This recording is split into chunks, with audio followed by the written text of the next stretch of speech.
Face à l'ampleur de l'agression du Rwanda contre la RDC, la société civile congolaise s'organise en comité de crise sur la paix et la sécurité. Comment ces comités va-t-il influencer la situation sur les terrains?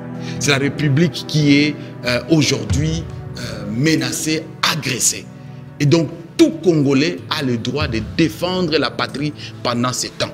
Et c'est ce que nous essayons de faire pour coordonner toutes ces dynamiques aujourd'hui. Et c'est la raison pour laquelle nous avons mis en place ces comités de crise pour la paix et la sécurité en République démocratique du Congo. Quels résultats concrets attendre de la diplomatie citoyenne? Nous voulons que la voix des citoyens africains, des citoyens congolais, des citoyens d'autres pays avec qui nous sommes en contact, nous voulons que cette voix puisse s'élever maintenant pour dire trop c'est trop. Patient Bachombe, invité des ITW.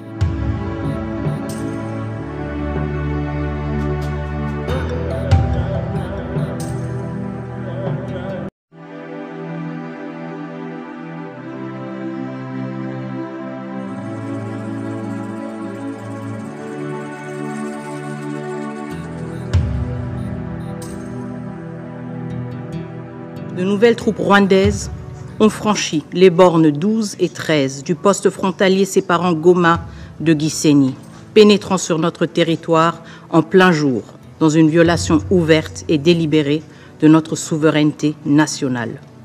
C'est une agression frontale, une déclaration de guerre qui ne se cache plus derrière des artifices diplomatiques. Vous savez, la situation est catastrophique et l'air est grave. Aujourd'hui, comme vous le savez, ça fait beaucoup de temps, nous l'avons dit, l'armée rwandaise et le régime rwandais a décidé d'attaquer la République démocratique du Congo. Il le faisait sous couvert, mais aujourd'hui, c'est maintenant à ciel ouvert. Il ne se cache plus et il ne se dissimule plus. Voyez-vous, ils portent leur tenue et ils entrent. Il se méfie des rapports des Nations Unies, il se méfie de tout ce qui a été dit par la communauté internationale. Et aujourd'hui, vous l'avez suivi, que ce soit à Goma, dans le Nord Kivu, à Minova, au Sud Kivu. Donc la situation est grave, la situation est catastrophique et nos compatriotes aujourd'hui sont comme sous l'esclavage du Rwanda. D'abord, vous savez, à Goma, il y avait déjà près de 1 million de réfugiés ou de déplacés internes et sur une population en moyenne aux environs de 2 millions, donc plus de 3 millions qui étaient coupés à l'eau, à l'électricité. C'est maintenant qu'ils ont accédé un peu à l'électricité, mais ils ont passé beaucoup de temps sans boire, soit sans se laver. Et il y a des gens qui mouraient même de faim dans des maisons.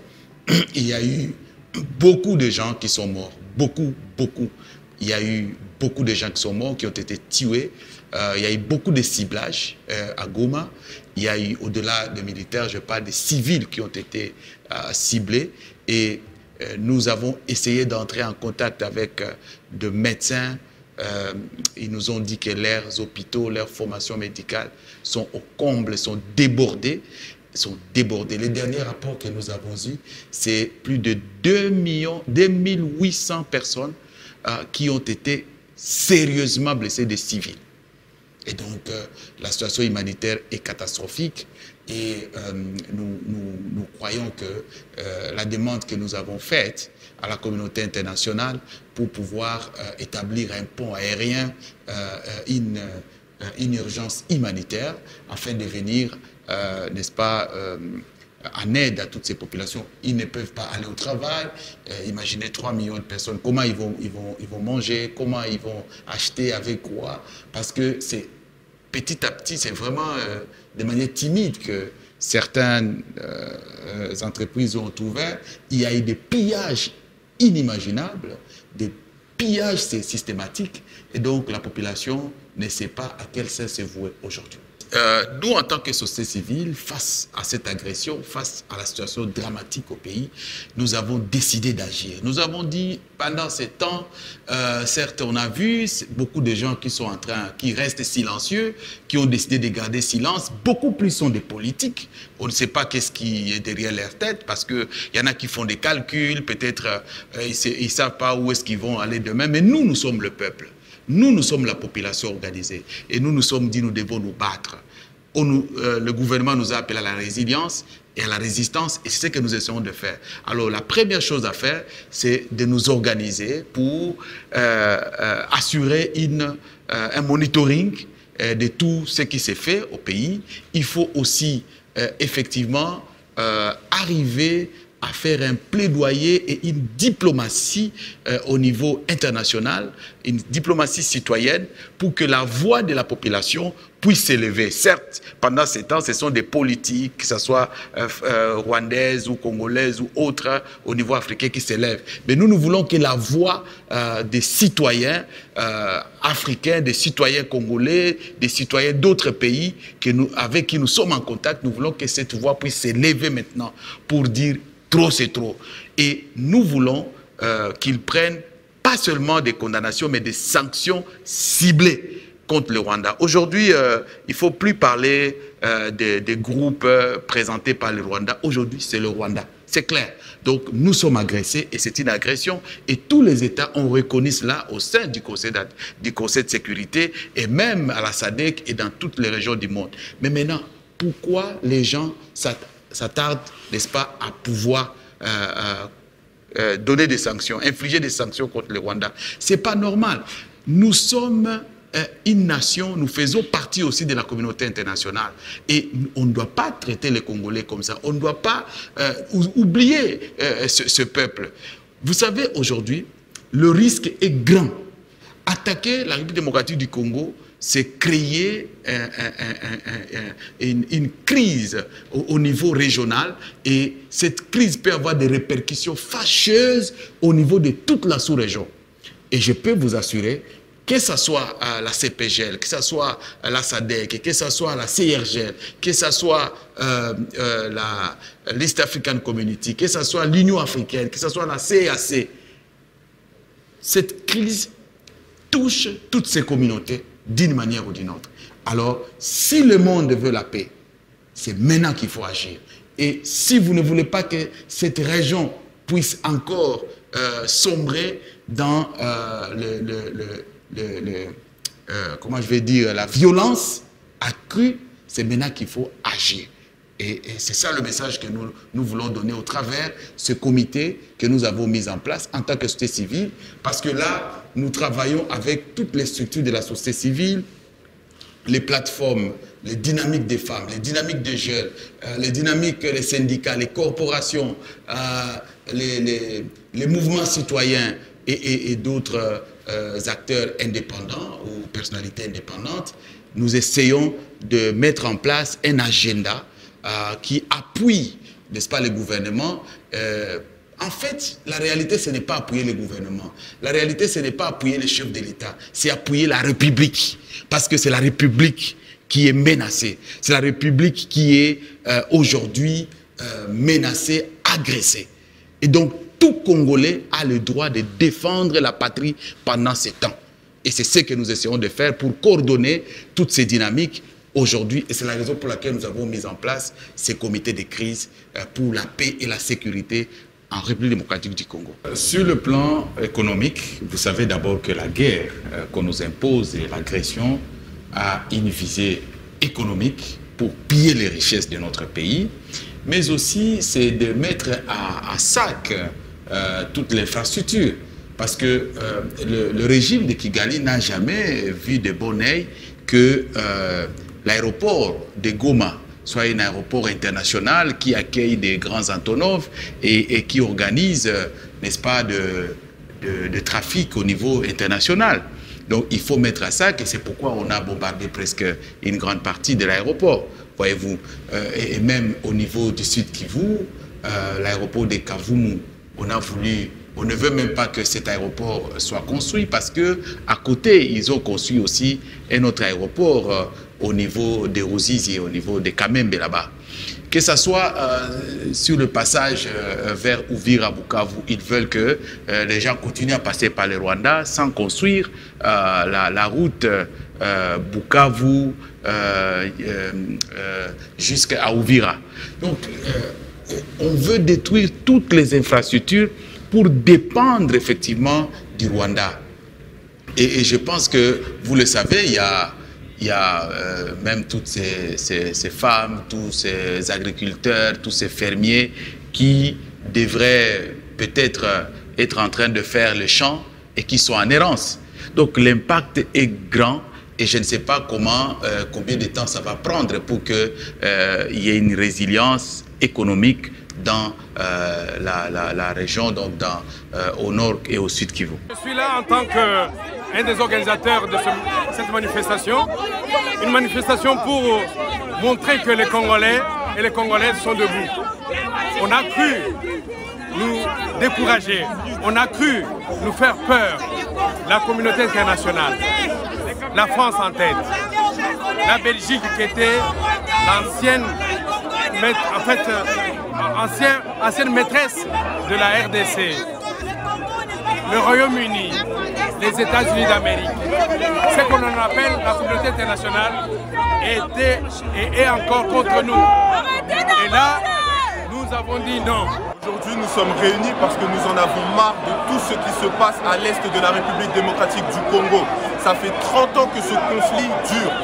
Bon nombre de personnes ont souffert de ce conflit. Et aujourd'hui, ce que nous demandons à la communauté internationale, c'est qu'elle puisse prendre des sanctions fortes contre le régime de Paul Kagame pour qu'enfin ce conflit à l'Est puisse s'estomper une bonne fois pour toutes. Avec les autorités nationales, nous pensons qu'elles ont le mandat pour le faire et nous attendons vraiment qu'ils le fassent de manière cohérente pour que la paix revienne. Mais nous aussi, en tant que citoyens, nous avons une responsabilité parce qu'il s'agit de la République démocratique du Congo. Et nous avons essayé, et nous sommes en train de coordonner les autres structures qui sont au niveau national, au niveau des provinces, et même au niveau de la diaspora, au niveau africain, pour que la société civile, les citoyens parlent le même langage par rapport à ce qui s'est fait. Nous pensons qu'il faut aller à la rencontre de toutes les institutions internationales, d'abord régionales et internationales, partout où la voix du peuple peut s'exprimer pour dire qu'on en a marre. 30 ans de violence dans la région, on ne peut plus rééditer, n'est-ce pas, ces violences au niveau de la région. Et donc, nous avons tout un plan que nous avons mis en place. C'est vraiment un plan qui est coordonné et au niveau national, d'abord au niveau national, provincial, régional et même international que nous essayons de coordonner. Et donc, le comité s'appelle Comité de crise pour la paix, la sécurité en République démocratique du Congo. Nous viendrons en appui à ce que fait le gouvernement parce qu'eux, ils ont la responsabilité première d'agir et de protéger. Mais nous venons en tant que citoyens pour impulser notre plaidoyer et notre diplomatie pour que la voix du peuple congolais soit entendue sur l'échiquier international. Le premier moyen, c'est d'abord cette prise de conscience et cette action où je vois des femmes, je vois des jeunes qui contribuent et qui font de mobilisation ça et là.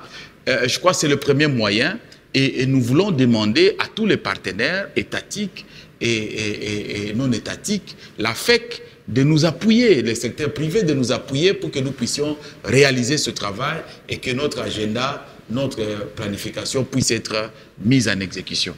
Alors, les quinzaines citoyennes sont des cadres ou des espaces multi-acteurs qui analysent les contextes social, politique, économique, environnemental et j'en passe, pour apporter les ressentis de la société civile auprès des autorités avant de pouvoir mener des plaidoyers. Avant de pouvoir mener des plaidoyers, il faut analyser. Il y a des analyses que nous faisons. Et même au travers de ces quinzaines citoyennes, on a l'occasion d'analyser même certaines décisions que le gouvernement a prises sur les questions de paix, de sécurité, pour suivre. Est-ce que ces décisions ont été mises en exécution? Donc, on voit la mise en œuvre, on voit les suivis et évaluer. Est-ce qu'on a dit qu'on allait construire, par exemple, telle route, telle infrastructure? Est-ce que cela a été fait? Donc ça, c'est au niveau interne et nous pensons que ces quinzaines citoyennes, nous avons l'occasion de discuter avec les autorités pour dire, voilà, telle chose aurait dû être faite, n'a pas été fait. Pourquoi ça n'a pas été fait? En tant que responsables patriotes et républicains, nous essayons de le faire. Voilà, et aussi, on a l'occasion de peaufiner nos stratégies à travers les quinzaines citoyennes pour essayer un peu de recalibrer les actions qui sont réalisées par certaines catégories, que ce soit les femmes, les jeunes. Alors, à ce moment, lorsqu'ils viennent dans les quinzaines citoyennes, c'est une occasion aussi de présenter les rapports de tout ce qu'ils ont réalisé sur le terrain et nous essayons de poursuivre notre réflexion. Il n'y a pas qu'une seule journée de solidarité, n'est-ce pas? Il y a plusieurs activités pareilles. Mais ici, nous parlons de ce qui va se faire à Kinshasa. Parce que nous sommes rendus compte qu'avec les marches, il y a maintenant des débordements. D'ailleurs, je vous informe qu'au 29, le mercredi 29, c'est nous qui avons organisé la marche du 29 qui a été annulée. Malheureusement, suite à la journée ville morte qui avait précédé notre marche. Et nous avons pris acte de cela et nous avons compris que nous devons changer de stratégie. Et c'est pourquoi nous avons préféré organiser de telles rencontres qui vont mobiliser plus des acteurs. Et ça ne va pas se faire seulement une seule fois. Nous pensons faire ça dans toutes les communes ici, dans des grandes salles. Nous voulons en faire dans toutes les provinces, voyez-vous, pour mobiliser la population et garder la population dans une veille, n'est-ce pas, pour que la population continue à solidariser avec nos compatriotes qui sont sous l'emprise du régime du Rwanda au nord Kivu et une partie du sud Kivu.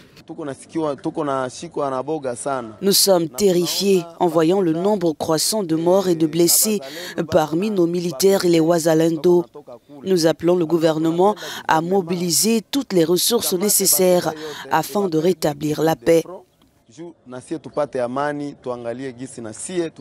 Un véhicule blindé des forces de maintien de la paix de l'ONU a été endommagé par les tirs rebelles.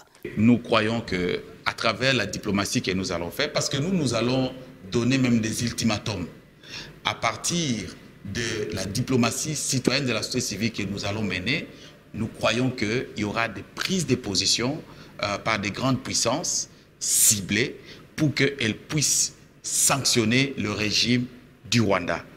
Et c'est ça que nous voulons.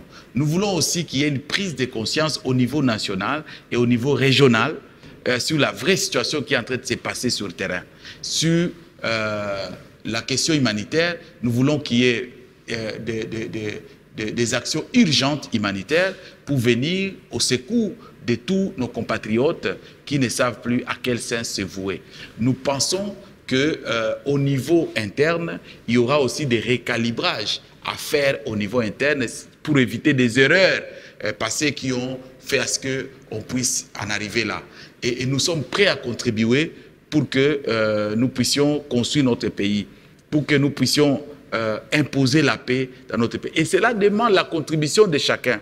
Nous, en tant que société civile, le pays nous appartient parce que nous sommes le peuple.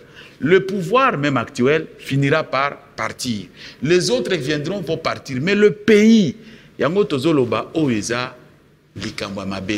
c'est notre terre. C'est la terre de nos ancêtres. Nous voulons nous battre pour notre terre. Et ce qui veut nous ravir notre terre, parce que derrière ça, il y a aussi ce fameux plan de balkaniser notre pays pour pouvoir arracher une grande partie de l'Est, pouvoir le découper de l'Ouest. Nous disons que ce plan ne réussira jamais tant que le Congolais prendra conscience, tant que le Congolais aimera son pays.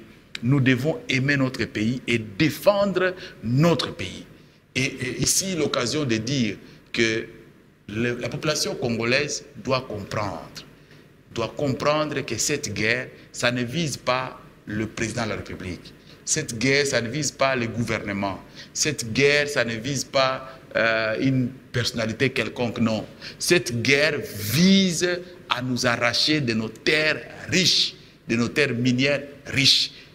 Ici, l'occasion de nous lever, chacun à ce qui le concerne, pour défendre nos terres. Nous avons d'autres collègues dans d'autres pays, des pays voisins, donc des collègues de la société civile, des pays voisins, des pays africains et même au niveau international, donc dans des pays européens, même américains. Nous pensons solidariser avec eux, donc nous pensons coaliser avec eux pour faire entendre notre voix. Et c'est un travail qui est en train d'être fait et je crois que d'ici là, vous entendrez de déclarations conjointes que nous serons en train de mener avec les autres collègues. Pour l'instant, nous commençons d'abord par agir. Vous voyez, les autres qui nous ont agressés, ils ont le temps de réfléchir, de penser leur plan et de le mettre en exécution. Et aujourd'hui, ils sont en accélération de leur plan. Donc nous, ce n'est plus le temps de... Non, nous devons agir. Et c'est là où nous sommes aujourd'hui. Nous devons vraiment, véritablement agir. Et commencer par la question des communications, sur le plan communication, pour attirer l'attention de la population, pour sensibiliser la population, pour sensibiliser également et faire pression à la communauté internationale. Peut-être quand on parle de la communauté internationale, c'est vague. Pour faire pression aux grandes puissances internationales et aux grandes structures ou organisations internationales pour qu'elles puissent porter la cause de la République démocratique du Congo. Et parce que j'ai oublié aussi des humanitaires, donc des humanistes, voilà ce que je voulais dire, des humanistes, pour qu'elles comprennent que les Congolais ont les mêmes droits que d'autres nations qui ont subi la même agression comme nous, comme en Ukraine, comme en Palestine, un peu partout à travers le monde. La résurgence des attaques des M23 et son occupation illégale récente de Saké et Minova, ces actions que nous condamnons avec force et que nous rejetons sont une violation flagrante et inacceptable du cessez-le-feu en vigueur depuis août 2024. Alors que je vous parle, le peuple congolais souffre. Ces souffrances sont largement antérieures à cette réunion. Elles sont liées au passé, mais la population attend du Conseil qu'il agisse. La République démocratique du Congo attend légitimement de ce Conseil qu'il agisse avec fermeté et diligence pour protéger la paix et la sécurité internationale et imposer le droit international, un pouvoir qui lui est exclusivement conféré par la Charte des Nations Unies. Il faut que immédiatement le Rwanda retire ses troupes de la République démocratique du Congo et ses supplétifs. Absolument. Et c'est ça que nous demandons à la communauté dite internationale. Et si nous avons ça, nous pouvons parler et nous pouvons revenir maintenant au niveau interne pour parler, pour échanger entre Congolais. C'est-à-dire, nous pouvons parler, que ce soit sur la question de la cohésion sociale ou cohésion nationale. Nous pouvons maintenant revoir des grandes décisions internes. Nous pouvons mettre en exergue la question des réformes au niveau interne. Et puis, par la suite, nous pouvons nous aligner sur la voie du développement de notre pays. Mais ce qui est important, c'est la prise de conscience. J'insiste sur la prise de conscience parce que c'est de notre rôle aussi en tant que société civile de travailler pour la prise de conscience de nos concitoyens. Et si les Congolais comprennent, et si l'élite aussi politique, parce que nous en tant que société civile, à un moment donné, nous disons, mais est-ce que les politiciens, que ce soit de l'opposition, de la majorité, est-ce qu'ils comprennent là où nous sommes en train de passer aujourd'hui, la situation actuelle, que ce soit l'opposition ou la majorité? Je pense qu'aujourd'hui, il est temps que nous puissions d'abord défendre notre nation et par la suite la remettre sur la piste du développement. Et je crois que le Congo prendra de l'envol. Nous avons des messages. Le message, c'est d'abord dire que nous n'avons pas d'autres pays. Nous n'avons que la République démocratique du Congo. Ça, c'est le premier message. Le deuxième message, c'est de dire que nous sommes agressés. Et que lorsque nous sommes agressés, tout revient à zéro. Nous devons nous mettre debout pour remettre la pendule à l'heure. Nous devons aussi démontrer que les motivations que nos agresseurs sont en train de présenter, les alibis ou les arguments qu'ils présentent en termes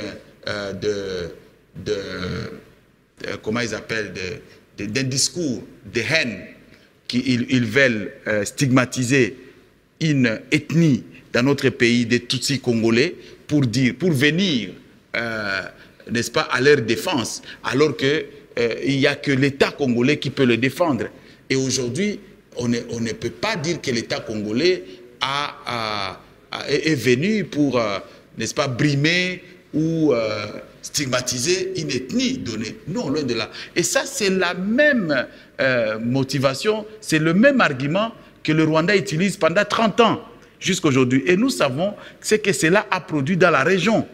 C'est pourquoi nous voulons attirer comme message pour dire, si nous continuons avec cet argument, nous risquons d'amener une violence au niveau régional qui va, n'est-ce pas, dégénérer au niveau de toute la région.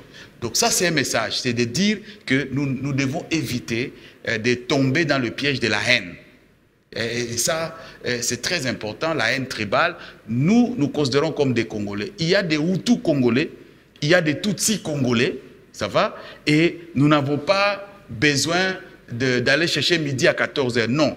Parce que nous devons dire au Rwanda que tout ce qu'il a dit là, qu'il entre au Congo, ils n'ont pas le droit d'entrer au Congo pour venir défendre ce qu'ils appellent des Tutsis congolais. Pas du tout.